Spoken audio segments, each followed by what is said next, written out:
The Vikings announced their 53-man roster. There are a couple of trades to go over, some surprising cuts, and a whole lot of not-so-surprising stuff. So let's dive into it here on the Locked On Vikings podcast.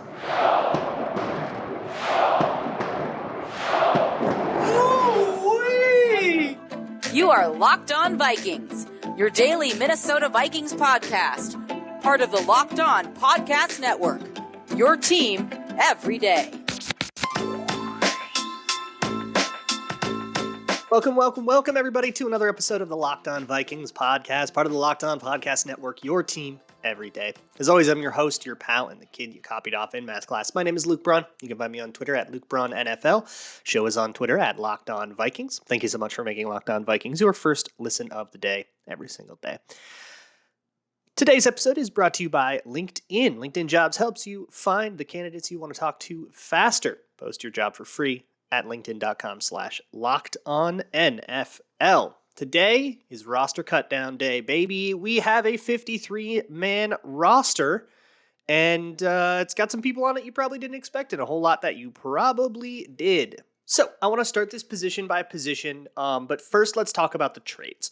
So there are two trades that the Vikings made on cutdown day. Now, I am recording this pretty much immediately after the 53-man roster was announced. There could be more stuff, and if we do, we'll get to it on Thursday. But basically, the two trades that we know right now, at least, are Ross Blacklock and comes in from the Texans, and Jesse Davis goes out to the Steelers. I talked a little bit about the possibility of trading Jesse Davis. I didn't think that, once he had lost the right guard job to Ed Ingram, it kind of felt like, I don't know why you keep this guy now. Because, yeah, he's position flexible depth. So is Oli Udoh. And are we sure he's better than Oli Udoh? I actually kind of still am torn on that. And he's expensive. The thing is, he had a bunch of guaranteed salary. So if you cut him, it just becomes dead cap. You don't save any money, but guaranteed salary can be traded. So I thought, okay, if they're going to cut him, they'll probably just go find some team that wants to take him on, trade him, and then, if you get a draft pick, you get a draft pick. And that's exactly what happened. They trade him to the Steelers for a conditional 2025 7th-round pick, which is, I think, literally as small a draft compensation as is, legal. So basically, you just dumped his cap onto somebody else. So they save $1.5 million doing that. $1.5 million in signing bonuses still hit. Prorated signing bonus still hits. That will be $750K this year, $750K next year if you're into the nickel and diming. But they save $1.5 million off the trade. That's the actual cap dump. So a little bit of a cap dump there. And then it allows them to keep other players like Oli Udoh, and Vidarian Lowe actually makes the team, which is a big surprise to me. The other one, I think, is probably the headline for most people, the most surprising thing, the most newsworthy thing. Armon Watts gets cut. Nobody saw that coming. And they trade for Ross Blacklock out of Houston from the Houston Texans. He was a TCU kid. I was really into him when he came out. I was really into all the TCU guys that whole draft. I loved Jalen Reagor. I loved the corner from TCU. Oh, Jeff Gladney. Yeah, I loved him coming out too. So I was really into the TCU class that year. But Ross Blacklock hasn't really panned out for the Texans. He also has a little bit of a stigma there from being the guy that they got with the 2nd-round pick from the Hopkins trade. And apparently, I was talking to John Hickman, who does Locked On Texans, one of the Locked On Texans guys. And he was like, yeah, it's kind of like he was in the shadow of the Hopkins trade because he was that draft pick. And I think that maybe hurt him a little bit, but also he just didn't really come along. He didn't have, got pushed around in the run a ton in the preseason. He was not going to make the team.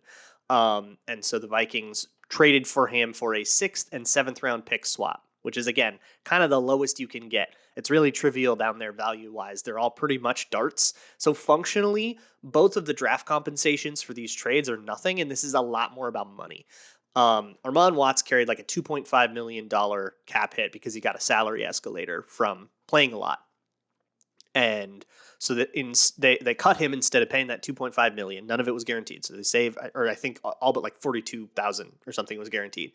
So mostly they save basically all that money, and they save $1.5 million from Jesse Davis. Overall net, I think averages out to like $3 million in trades that they save here. So they save a little bit, they get a little bit going in. Now they can freely sign practice squads and stuff like that, and they'll have a decent amount of contingency going into the season. I also don't know if they're done. There's still the Alexander Madison rumor floating around that we talked about on the Tuesday show. There's still other rumors floating around of players getting traded and stuff, and maybe they go for somebody. So I don't think this is the final 53. I don't think this is the 53 that walks into that first game against Green Bay, but it's the one that they announced. From there, let's take this position by position. I guess I should real quick with Ross Blacklock. He is like a quick twitch 3-tech type. He was explosive, but he didn't really show up on the stat sheet the way you'd hoped, and he couldn't really hold his spot in the run. That's why he was going to get cut. So he is totally like a reclamation project. This is an I can fix him kind of acquisition. I don't know if he actually starts. We'll get to it when we get to that position. But let me start with some of the easy stuff, which was like the other position. So we'll go through this whole 53-man roster today. Some of this won't require much analysis, but we should talk about the quarterbacks because two of the first cuts of the morning were Sean Mannion and Kellen Mond. Most people saw this coming. I think after the 49er and the Denver game, the writing was on the wall for Mond, and once they got Mullins, the writing was on the wall for Mannion as well. But neither of these guys really made a case to stay on the roster. I think if you thought the Vikings should keep Mond or Mannion, you probably were going to think that no matter what. And for me, for Mannion, it was like, well, we'll keep him if there's nobody else. And then somebody else came in. It's like, okay, bye. With Mond, it was, we'll keep him if he earns it. If he can play well enough to show that he deserves to be just on a roster. I'm not talking starting. I'm not even talking. Just show that you can be the third quarterback in a team. And I just don't think he did. And I guess the Vikings agree. They cut both of those guys. They cut 3 of 4 third-round picks from last year, which is definitely going to be a story. Tough scene out there when you change schemes and everything, and you change visions. Rick Spielman has a vision for all these guys, right? He has an idea of what he thought Kellen Mond would do, what his developmental arc would be, and I'm sure Andrew Janocko had an idea and all that. Well, that staff's all gone. New guys come in, and all they see is what you are right now, not necessarily what you were intended to be. That plan won't necessarily translate, and hey, I want my own developmental quarterback, and so I kind of think you're going to find that next time. Maybe you even find a new guy on the practice squad. Decent chance Sean Mannion ends up on the practice squad. Don't freak out when that happens. That's probably just so that he can be in the room, and now you're not paying him as much, and he's not on the 53, and he's not going to go in if Kirk goes down. That'll be Nick Mullins.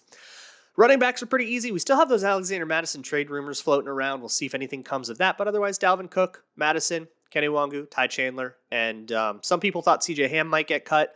I always thought that was a little bit weird, kind of a fantasy for people who really want this to only be a McVay offense, but they have a good fullback. So they're going to use a good fullback. And once they don't have CJ Ham, they'll probably just stop using a fullback, and all of those lead plays can pretty easily translate into 12 personnel plays or even 11 personnel plays, and then vice versa. 11 and 12 personnel plays can translate into lead plays pretty easily in this McVay system. So, plays with a fullback. So it's all just about like, who do you want on the field and who can block, right? That kind of brings me to wide receivers. And I think Jalen Nailor may have made the team on the back of blocking. No Tristan Jackson, no Myron Mitchell. BC Johnson goes on IR. So you have Jefferson Thielen, KJ Osborne, Amir Smith-Marset. That was always going to be the top 4. And then Jalen Nailor is the last guy. I also think Jalen Nailor might gun punts. He might be the punt gunner. Dan Chisena, who spent a lot of time injured and missed, I think, a little bit too much time to really show his special teams chops. And then he missed that tackle against Vegas. I think that was really what did him in. So he doesn't make the team. And I think he should be on someone's team, though, because he can be a special teams ace, but somebody needs to commit to him and be willing to put up with his mistakes while he develops. And I think that'll be worth it on the other end, but it's a tough sell for somebody who didn't fall in love with him like Marwan Malouf and Ryan Ficken did in their years here as special teams coordinators. Speaking of blocking, tight ends, Irv Smith, Johnny Munt, Ben Ellefson. Blocking determined this. If you're confused as to why Zach Davidson and Nick Muse didn't make the team, even though they're faster and a little more exciting, it's blocking. Ben Ellefson was a spectacular blocker. Johnny Munt was a better blocker than those two guys. Zach Davidson was extremely inconsistent as a blocker.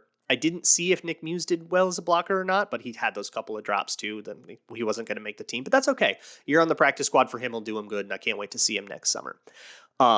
Offensive line is where it gets a little more complicated because now we got trades and we got to figure out what's going on there. And then the defense is where it gets a lot more confusing. Let's try to take our time with all of that. But first, let me talk to you people who need to find someone to fill a job. It's kind of hiring season right now. The fall is when a lot of jobs get filled, and you can create a free job post in minutes on LinkedIn Jobs. It's like the place to go. There's a professional network of over 810 million people on LinkedIn, and you have a lot of simple tools like screening questions and all sorts of quality of life measures that make it easy to focus on candidates with just the right skills and experience so that you can quickly prioritize who you'd like to interview and hire.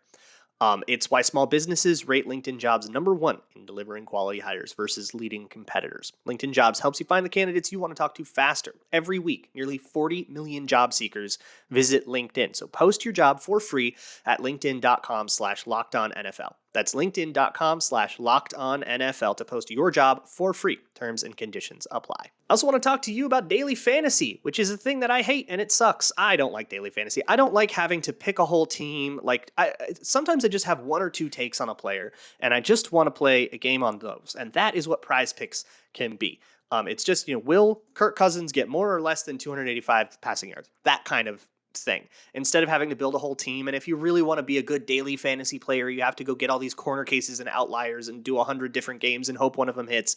That's how the sharps do it. It's like not a fun game to me. A fun game is, hey, I think Dalvin Cook's going to have a big game and I want to put something there. That is what Prize Picks is for. You pick two to five players, more or less than this or that, and see if you win. And they have projections on like any sport, all the way down to boxing and MMA and cricket, all the way up to NFL and MLB and basketball and all that stuff. Download the Prize Picks app or go to prizepicks.com. You can sign up and play daily fantasy sports. First-time users can get a 100% instant deposit match up to $100 with promo code Locked On. That means if you deposit $100, Prize Picks will give you $100. Deposit 50, you get 50. Don't forget to enter promo code Locked On at sign up for an instant deposit match up to $100. Moving on with this 53-man episode, hey, make sure you check out the history documentary on my Patreon, patreon.com/LukeBraunNFL. If you are interested in the history of the Vikings, there are somewhere between 45 minutes and an hour episodes on each decade of the Vikings, spanning all the way to the 90s and the 2000s. Comes out this weekend. Again, that's patreon.com/LukeBraunNFL. Let's talk O-line.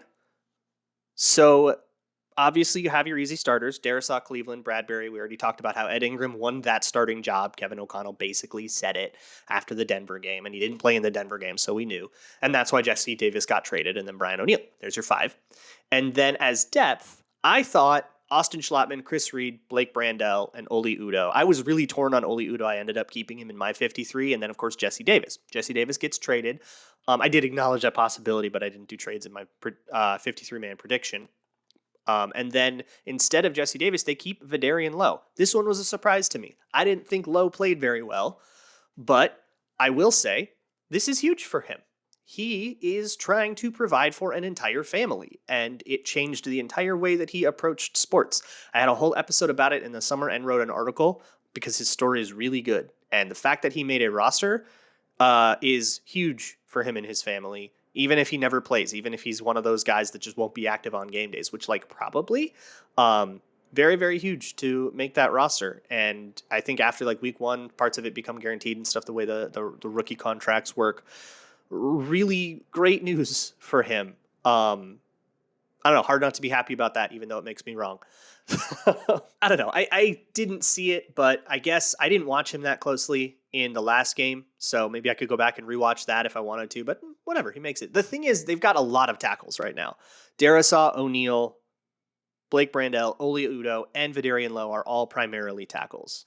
They do not seem to have any interest in putting Oli Udoh at guard. I don't think they tried it once in the preseason or anything, so I don't think, that's that's too many tackles. So if there is a waiver claim coming, it might be one of those things. This is something that Rick would do a lot, and this is like a team trick. The waiver wire claim right now will be insane. If you cut somebody like Vidarian Lowe, there's a way better chance that he gets claimed in the next 24 hours than if you claim somebody else and then cut Vidarian Lowe on Thursday when people have already made their claims. There's still a chance. But if you wanted to try to stash a rookie on a practice squad, waiting through that first day can sometimes be the move. Or Vidarian Lowe just like genuinely made the team. I don't know. But that's something to to look at. Or if you wanted to try to stash like an Oli Udo, if you decided that Lowe is better than Udo, you could do that too. But for now, they have 5 tackles and 5 interior guys on the offensive line. On the defensive line, this is, I think, where people were the most wrong. There were some surprises. So my 53 I did before T.Y. McGill got hurt. He did the IR thing. We talked about that yesterday. And then they cut Armon Watts in a big surprise. And then they bring in Blacklock and they keep Sezi Atomowo, which is, again, pretty cool for him. Also could be a stash on the practice squad thing, but I don't know. I thought Atomowo had some pretty rough time in the preseason. He did not look remotely ready to play. And so some of this is going to be, we just didn't want to expose this guy to waivers. And I don't think either he or Vidarian Lowe will be active on game days. I don't know. Willing to be wrong, though. Then you've got Dalvin Tomlinson, Harrison Phillips, James Lynch, and then Jonathan Bullard. So what they're going to do on that base defense is really fascinating. And if you remember the problem that I brought up on Monday about that base defense, essentially you'll have 5 defensive line, primarily pass rush players, not coverage oriented players in that base defense. And unless you're blitzing, somebody has to back off, and figuring that out actually won't be that hard if you have a quarterback that's used to going up against this stuff. And in the NFC North, they are. Some version of this Fangio defense, Fangio himself with the Bears, or some version of it has been in the NFC North for like 7 years now. They also, like Kevin O'Connell said, hey, look, you're a nickel like 80% of the time. So that might not come up as much if you're a nickel, and then you have like 4 classic pass rushers. And then when one of those guys backs off into coverage, it is kind of a tendency breaker. So either way, that's going to be more of a play-to-play decision matrix thing than like how many often do you, like, you don't dial in those ratios ahead of time. You feel it out play-to-play.